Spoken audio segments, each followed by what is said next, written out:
Okay, so continue our reading on the fourth foundation, mindfulness, in the Dhamma section, and on the five aggregates. And it really is an important piece of the Buddha's teaching, and kind of a hinge of how one reflects on and investigates the whole nature of self and not self, so that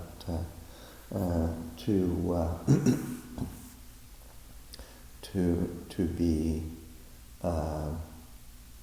used as a it's not just a theory about the human condition. It is a pointing to a way to get beyond the human condition. Of course, it is information about it, but it's also I think it's important as you're listening to the readings and suttas and discussion to be reflecting on, how do I use this? How do I integrate it so that it can be applied for insight and liberation. So the readings that I have chosen are from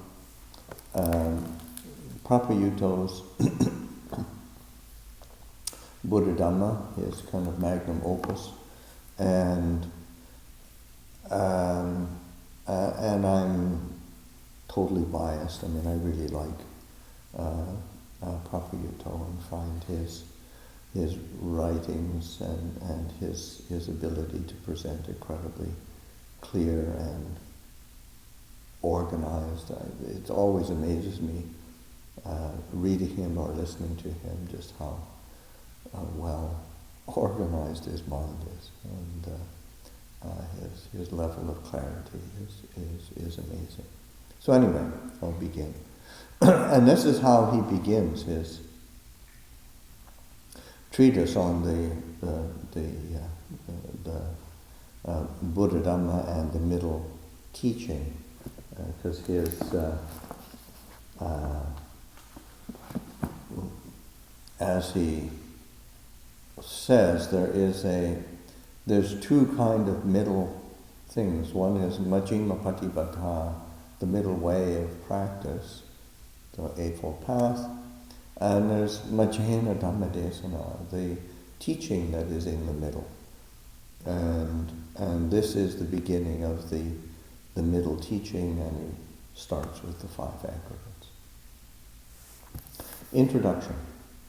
From the perspective of Buddhadhamma, all things exist according to their own nature.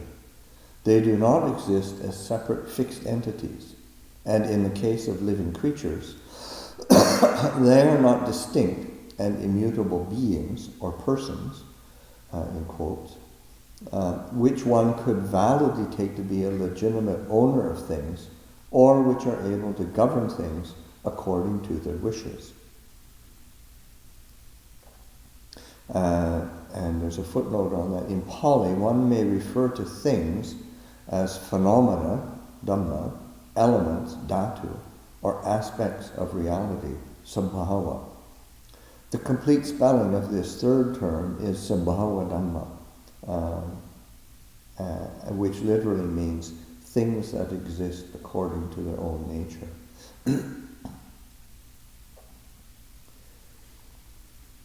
Also, just let me know if I want to try to read a bit slowly, but also don't want to sort of dawdle along, so that if it's too slow or too fast, then let me know. Everything that exists in the world exists as a collection of convergent parts.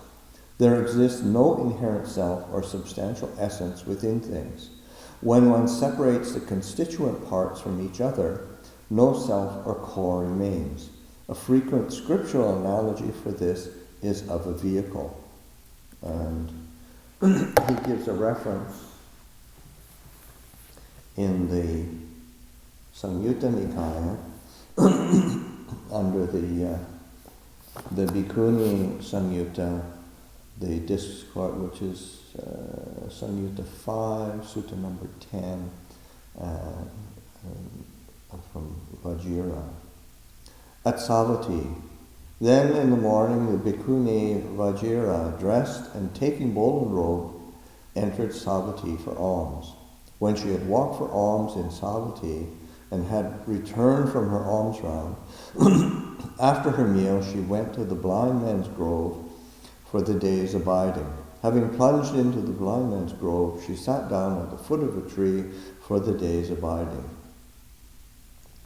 Then Mara, the evil one, desiring to arouse fear, trepidation, and terror in the Bhikkhuni Vajira, desiring to make her fall away from concentration, approached her and addressed her in verse.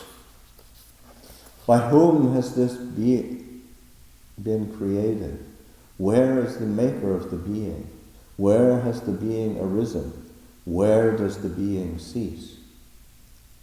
Then it occurred to Bhikkhuni Vajira, now who is this that recited the verse? A human being or a non-human being? Then it occurred to her, this is Mara the evil one, who has recited the verse, desiring to arouse fear, trepidation, and terror in me, desiring to make me fall away from concentration. Then the Bhikkhuni Vajira, having understood, this is Mara the evil one, replied to him in verse, why now do you assume, quote unquote, a being? Mara, is that your speculative view? This is a heap of sheer formations. Here no being is found. Just as with an assemblage of parts the word chariot is used, so when the aggregates exist, there is the convention, a being. It's only suffering that comes to be, suffering that stands and falls away. Nothing but suffering comes to be, nothing but suffering ceases. Then Mara, the evil one, realizing that Bhikkhuni Vajira knows me, sad and disappointed, disappeared right there. And that is a very famous sutta in the Buddhist world, and is quoted in many different ways, and is also used in the commentarial literature and in Milinda Panha, which is a very famous book of questions and answers to King Milinda.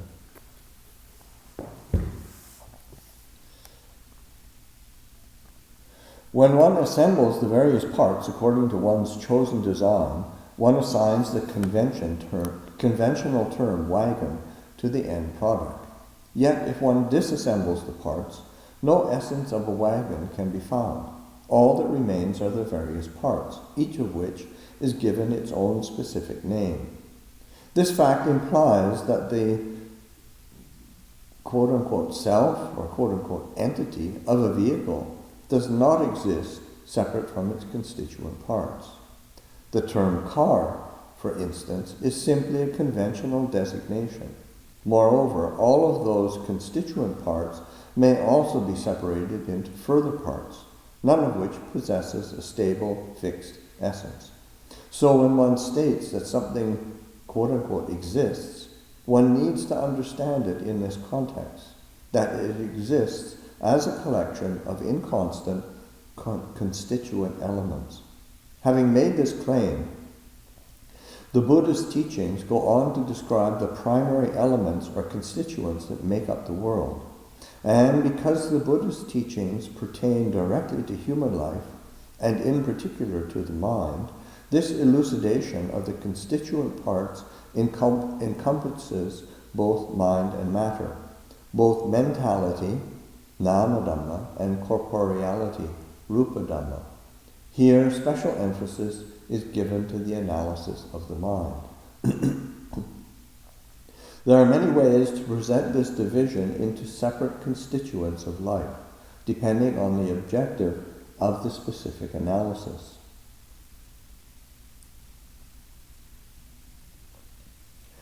This chapter presents the division into the 5 aggregates, panchakanda, which is the preferred analysis in the suttas.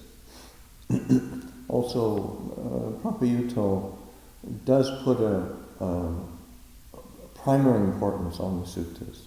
It's not that he's unfamiliar with these, with the commentaries. He's actually extremely conversant in the commentaries, but his predilection, his preference is for sutta understanding. In Buddhadhamma, the human living entity, what is referred to as a person or living being, is divided into 5 groups or categories.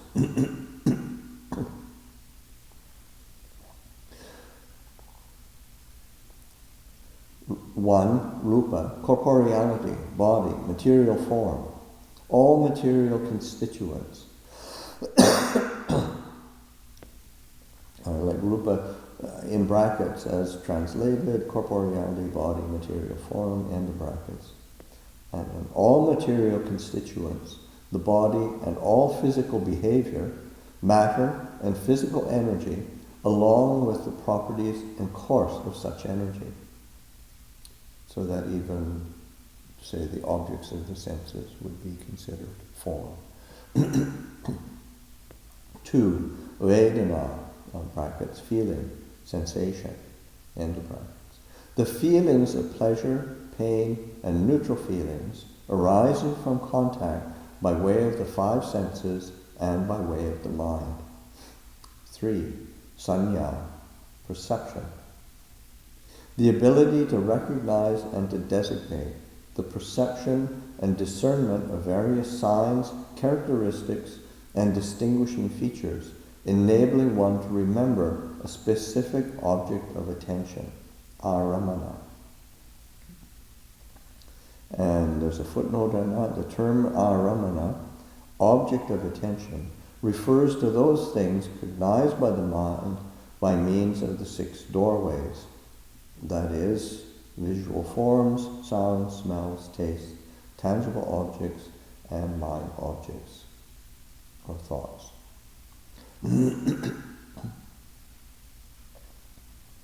4. Sankhara, bracket, mental formations or volitional activities, end of brackets. Those mental constituents or properties with intention as leader, which shape the mind as wholesome, unwholesome, or neutral, and which shape a person's thoughts and reflections, as well as verbal and physical behavior. They are the source of kamma, or karma, intentional action. Examples of such mental formations include faith, saddha, mindfulness, sati, moral shame, hearing, fear of wrongdoing, ottappa, loving kindness, metta, compassion, karuna, appreciative joy, mudita, equanimity, upekkha, wisdom, panya, delusion, moha, greed, lobha, hatred, dosa, conceit, mana, views, ditthi, jealousy, issa, and stinginess, macharya. They are the agents or fashioners of the mind, or of thought, and of intentional action. 5. Vijnana, consciousness. Conscious awareness of objects by way of the 5 senses, that is, seeing, hearing, smelling, tasting, and feeling tangible objects, and awareness of mind objects. There are several points to bear in mind in reference to the final 4 aggregates comprising the mental aggregates, the namakanda.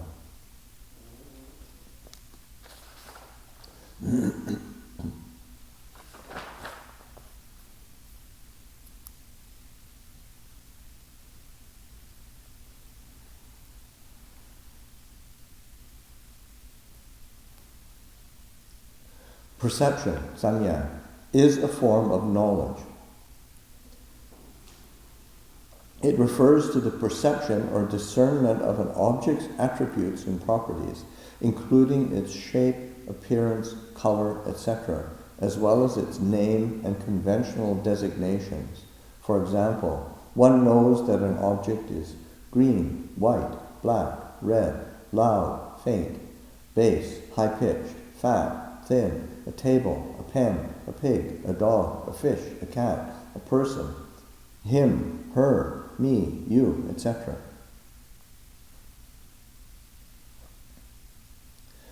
Perception relies on the encounter or comparison between previous experience or knowledge and new experience or knowledge.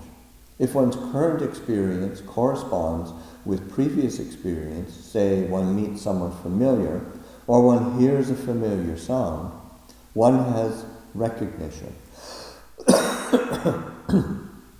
or recognition. Note that this is not the same as memory. For example, Mr. Jones knows Mr. Smith. A month later they meet and Mr. Jones recognizes Mr. Smith.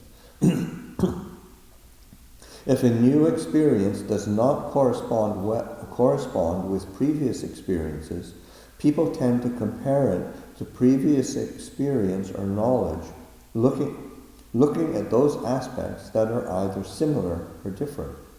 They then identify the object according to their labels or designations, determined by the similarities and differences. This is the process of perception, of designation and identification. There are many layers to perception, including perception in accord with common agreement and understanding. For example, green, white, yellow, and red. Perception in accord with social conventions and traditions. For example, this is polite, this is beautiful, this is normal, and this is abnormal. Perception according to personal preferences and conceptions. For example, this is attractive, this is admirable, and this is irritating. Perception based on multiple factors. Perception of symbolism. For example, green and red represent this university, and 2 rings of the bell designate mealtime, and perception according to spiritual learning. For example, perception of impermanence and perception of insubstantiality. There is both common, everyday perception and subtle, refined perception. That is, perception that is intricately connected to the other aggregates. There is perception of matter and perception of the mind. The various terms used for sanya, such as recognition, remembering, designation, assignation, attribution, and ideation, all describe aspects of this aggregate of perception. Simply speaking, perception is the process of collecting, compiling, and storing data and information, which is the raw material for thought. Perception is very helpful to people, but at the same time, it can be detrimental. This is because people tend to attach to their perceptions, which end up acting as an obstruction, obscuring and eclipsing reality, and preventing one from penetrating a deeper underlying truth. In this analysis, perception is divided into 2 kinds. Ordinary perceptions, which discern the attributes of sense objects as they naturally arise, and secondary or overlapping perceptions. The latter are sometimes referred to by specific terms, in particular as proliferative perception, papancha sanya, perception resulting from intricate and fanciful mental proliferation driven by the force of craving, tanha, conceit, mana, and views, ditthi, which are the vanguard of negative mental formations, negative sankhara. This division highlights the active role of perception and shows the relationship between perception and other aggregates within mental processes. Before we get too far, I just want to ask, is any questions coming up? It's pretty, yeah. Just the difference that he said it was Sanya Papancha? Sanya, what did he say? Papancha Sanya. What would be the, like, I know there are heats here, but what would be the mark or the difference between, like, you would say, like, Sankara, Pancha within the Sankara realm, or Pancha within the Sanya realm? Well, I think one of the things is you go back to the root. You're always, I mean, that's always the case in, say, in practice and say in the Buddhist teaching. You go back to, well, what's the root?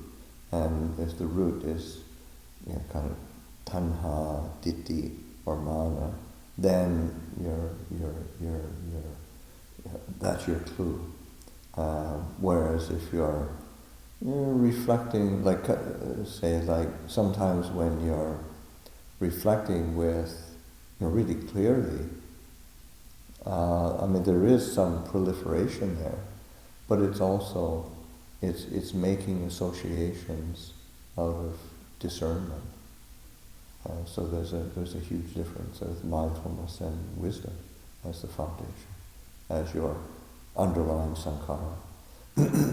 That would be in the sankhara realm, in the perception realm of that. I was just asking about the difference between the kind of like the dividing up of the, seem like the sanya and the sankhara of thinking.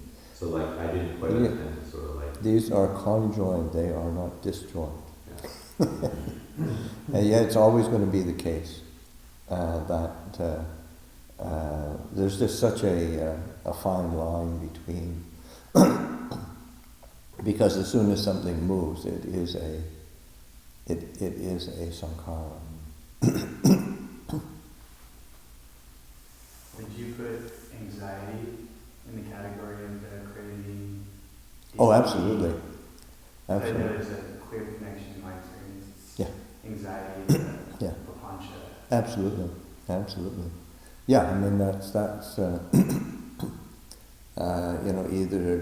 either tanha or any of that unwholesome root, because when it says conceit, I mean it's also important to think in terms of conceit. It's just that sense of self feeling threatened, and that is I am somehow diminished or under threat, or something's miserable is going to happen somehow. You know, so but it's that sense of self that is still a mana is showing its face. Anxiety is a symptom of mana. Anxiety would be a symptom of mana. Yeah. Okay. Consciousness, vijnana, is traditionally defined as awareness of sense objects. It refers to a prevailing or constant form of knowing. It is both the basis and the channel for the other mental aggregates, and it functions in association with them. It is both a primary and an accompanying form of knowledge. It is primary in the sense that it is an initial form of knowledge. When one sees something, that is, visual consciousness arises, one may feel pleasure or distress, feeling vedana. One then identifies the object, perception, followed by various intentions and thoughts, volitional formations, the sankhara. For example, one sees the sky, that equals vijnana, and feels delighted, equaling vedana. One knows the sky to be bright, beautiful, the color of indigo, an afternoon sky, equals sanya. One is delighted by the sky and wishes to admire it for a long, uninterrupted period of time. One resents the fact that one's view is obstructed, and one wonders how one can find a place to watch the sky at one's leisure. That is sankhara. Consciousness is an accompanying form of knowledge in that one knows in conjunction with the other aggregates. When one feels happy, it's vedana. One knows that one is happy. One knows that one is happy, it's vijnana. Note that the feeling of happiness is not the same as knowing that one is happy. When one suffers, Vedana, one knows that one is suffering, Vijnana. Perceiving something as pleasurable or painful, Sanya, one knows accordingly. And there is a footnote on that. It's a translator's note. One sometimes encounters the term apperception as a definition for sanya. According to the Collins Concise Dictionary, apperception is defined as the awareness of perceiving, which is closer to this function of consciousness. And when one engages in various thoughts and intentions, sankhara, there is a continual concomitant awareness of this activity. This prevailing stream of awareness, which is in continual process of arising and ceasing, and which accompanies the other mental aggregates, or is part of every aspect of mental activity, is called consciousness. Another special characteristic of consciousness is that it is an awareness of particulars, a knowledge of specific aspects, or a form of discriminative knowledge. This may be understood by way of examples. When one sees, say, a striped piece of cloth, though one may not initially identify it as such, one discerns specific attributes. For example, its color, which are distinct from one another. Once consciousness discerns these distinctions, perception, sanya, identifies them, say, as green, white, or red. When one eats a particular kind of fruit, although one may not yet have identified the flavor as sweet or sour, one already has an awareness of such distinctions. Similarly, although one may have not yet distinguished between the specific kinds of sourness of, say, pineapples, lemons, tamarind, or plums, or between the specific kinds of sweetness, say, of mangoes, bananas, or apples, by tasting the flavor one is aware of its distinctive nature. This basic form of knowing is consciousness. Once this awareness arises, the other mental aggregates begin to operate.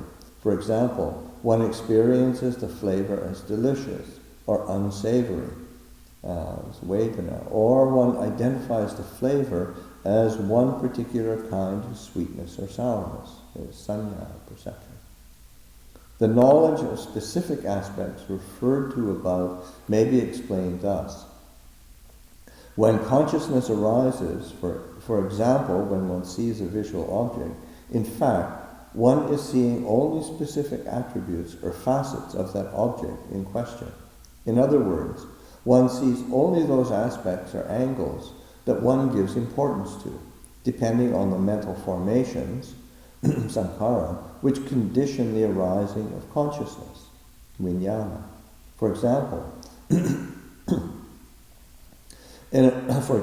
in a wide expanse of countryside grows one sole mango tree. It is a large tree, yet it bears only a few pieces of fruit, and in this season is almost barren of leaves, providing very little shade. On different occasions, 5 separate people visit this tree. One man is fleeing from a dangerous animal, one man is starving, one man is hot and looking for shade, one man is searching for fruit to sell at the market, and the last man is looking for a spot to tie up his cattle so that he may visit a nearby village. All 5 men see the same tree, but each one sees it in different ways. For each one, I consciousness arises, but this consciousness varies depending on their aims and intentions in regard to this tree. Similarly, their perceptions of the tree will also differ according to the aspects of the tree that they look at. Even their feelings, vedana, will differ. The man fleeing from danger will rejoice because he sees a means to escape. The starving man will be delighted because the 3 or 4 mangoes will save him from starvation. The man suffering from heat may be disappointed because the tree does not provide as much shade as it normally would. The man looking for fruit may be upset because of the paucity of fruit. And the man driving his cattle may be relieved to find a temporary shelter for them. Feeling, Vedana, refers to the sensing of sense impressions, or of experiencing their quote-unquote flavor. It refers to the feeling or sensation arising every time there is contact and cognition of sense objects. These feelings may be pleasurable and agreeable, painful and oppressive, or neutral. To avoid confusion with the aggregate of mental formations, sankhara, it is important to note that the feeling, Vedana, is an activity at the level of reception. It pertains exclusively to the immediate effect an object has on the mind. And there's a footnote here. Vedana is classified as an effect, vipaka, fruit of karma. By itself, it is neither wholesome nor unwholesome. It does not pertain to the stage of intention or of acting in response to sense impressions, which is the function of mental formations. For this reason, such terms as like, dislike, delight, and aversion usually refer to the activity of mental formations, which involves the subsequent level of activity. These terms normally refer to volitional activities or to reactions to sense impressions, as illustrated in the following mental processes. Seeing an attractive visual form leads to pleasure, to delight in that object. The seeing an attractive form is plus, it's like the eye, plus itaramana, which is a pleasant or a pleasing object of attention, plus eye consciousness, leads to sukha vedana, leads to the sankhara of raga. Hearing an annoying noise leads to displeasure, leads to aversion. Sota is the Pali for hearing. Anitta-ramana is the, displeasing object of attention, plus sota vijnana. When the three of those come together, this feeling arises, dukkha vedana, and then it leads to the sankhara of aversion. Feeling plays a pivotal role in the lives of sentient creatures, because it is both desired and sought after in the case of pleasure, and feared and avoided in the case of pain. Each time there is contact and cognition of a sense object, feeling acts as the juncture, directing or motivating the other mental factors. For example, if one contacts a pleasurable sense object, one pays special attention to it and perceives it in ways that reciprocate or make the most out of that sensation. One then thinks up strategies for repeating or extending one's experience of this object.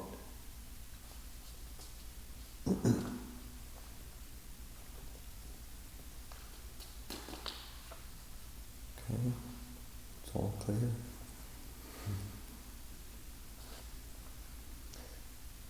Mental formations, sankhara,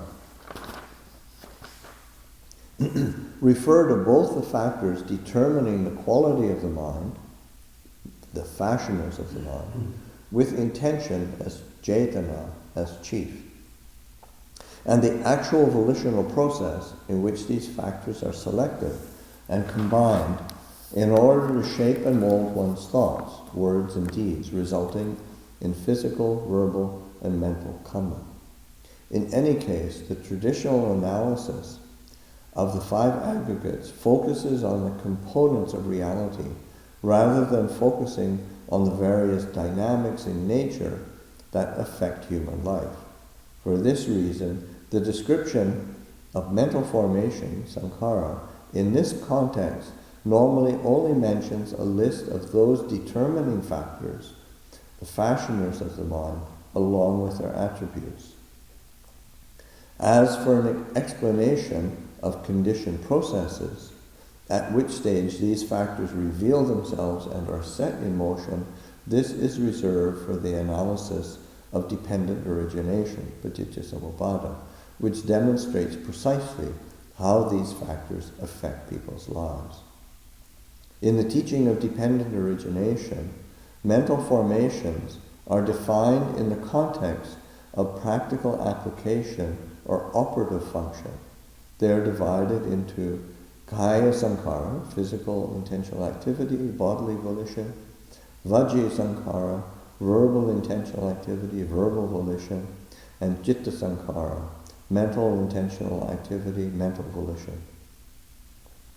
This differs from the analysis of mental formations in the exposition of the five aggregates, in which various determining factors are simply presented as a list: faith, saddha; mindfulness, sati; loving-kindness, metta; compassion, karuna; wisdom, panya; greed, lobha; hatred, dosa; intention, cetana; and concentration, samadhi. If one compares these analyses to a motor show, the analysis of the five aggregates is similar to laying out all of a car's parts for people to see, while the analysis of dependent origination is like demonstrating a car as it is being driven on the road. Of all the determining factors of the mind, intention, cetana, is the leader or chief.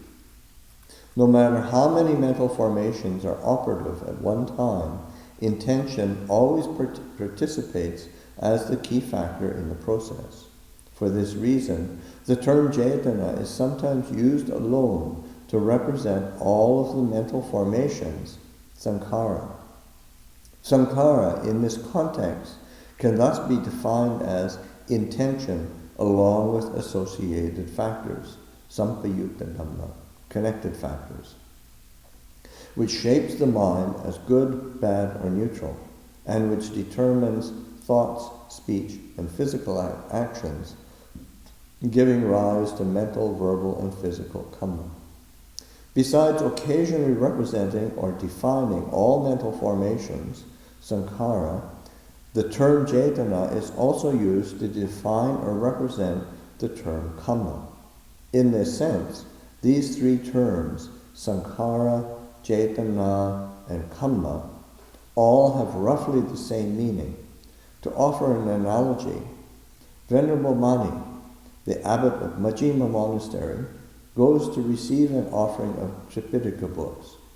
At the formal gathering, the announcement of the honored guest may state Venerable Mani, or the abbot of Majjhima Monastery, or simply Majjhima Monastery.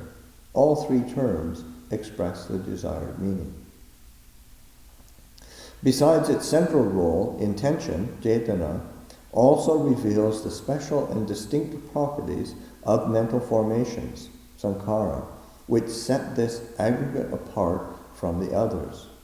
Cetana may be translated as intention, volition, purpose, or deliberation. The special attribute differentiating mental formations from the other mental aggregates is that they can originate spontaneously. The other mental aggregates of feeling, perception, and consciousness, on the other hand, operate or function with sense impressions that are immediately manifesting in the mind. They are associated with and attend to these sense impressions, and they rely on the reception of them in order to function. Mental formations, however, both deliberate over sense impressions and act in response to them.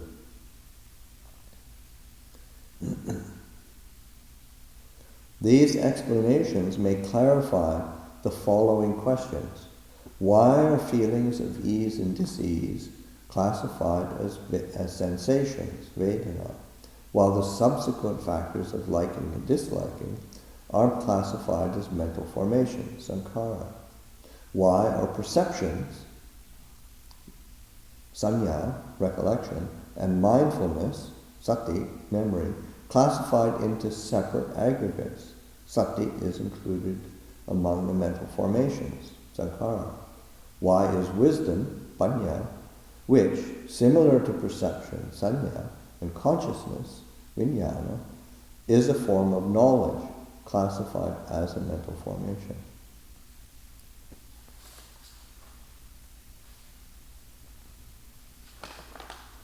And the next section, there's another section going on to Sanya and Sati, memory, recollection, and mindfulness, and then perception, consciousness, and wisdom. But that might be for another day. Yeah. And it's already pretty. It's already dense, yeah. No. I mean, whether or not it's fast, it's a lot of. There's a lot in there. There's a lot in there, and but there's a clarity that's there that is really worthy of attention. I mean, it's incredibly helpful to how he's unpacking. It's like unpacking the kind of this kind of mess that we call ourselves. And once we can unpack it, there's an opportunity for release, ease. One of the things throughout his descriptions that I've always reflected as being one of the most useful applications of that information is that whole, and obviously Chico talks about this a fair amount, but the nexus of Sanya, Vedana, and Sankhara in the karmic process. Yes, right. Sort of like that. Yeah. Perceptions or he often refers to them as patterns. Yes. That these are the result of past conditioning, of past sankhara action. Yeah. That we experience that as vipaka in the karma vipaka process. Yeah, and there's a big difference between the fruits of karma and vipaka, and creating more karma on top of it to complicate it. And also the ability to change future perception, so that we're stuck in a pattern of perceiving things in a really unskillful way, like through always looking at the dark side of something or experience the negativity, then we can't change that result, but for future, through sankhara, we can reprogram so that we have a different result the next time. Yeah. So it's that kind of cycle, where you can impact what your whole perceptual and feeling process, and you can impact that through sankhara. Yeah, absolutely. Yeah, even it might seem like you can't impact weight, but something like through your own sankhara, you're able to actually just change your whole, just the feeling you have. The experiences. Yeah, because for me that whole explanation that he's going to gives hope that, we can't always change what's happened in the past and the results, but we can impact how we react to it now and then into the future. Yeah, absolutely.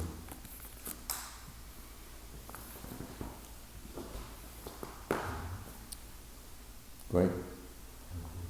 Maybe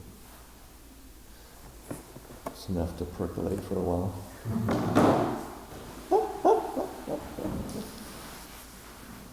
I guess tomorrow there's no reading.